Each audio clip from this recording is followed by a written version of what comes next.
สวัสดีทุกท่านครับวันนี้กับพบกับคลิปน้าหนุ่ยคุยขยะครับในคลิปนี้เป็นกระมังนะครับเป็นกระมังมีรอยรั่วนะครับผม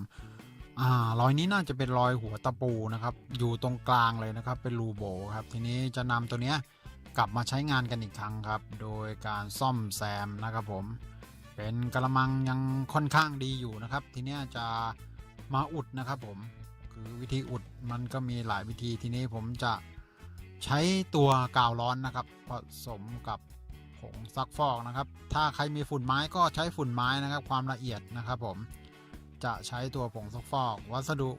ใกล้ตัวภายในครัวเรือนนะครับผมนำมาใช้นี่แหละครับผมอุดรูกันครับผมนี่ครับเราก็ดูตำแหน่งของกระมังครับกระมังก็คือมีรูมีรอยแตกร้าวนี่ผมจะทิ้ง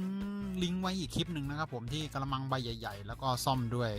ขี้เลื่อยนะครับแต่ส่วนอันคลิปนี้เป็น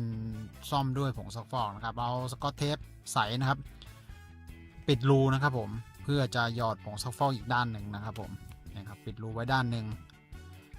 ไม่ให้ผงซักฟอกและคราบกาวซึมออกเนี่ยครับเป็นผงซักฟอกที่เราใช้ซักผ้ากันทั่วไปนะครับผม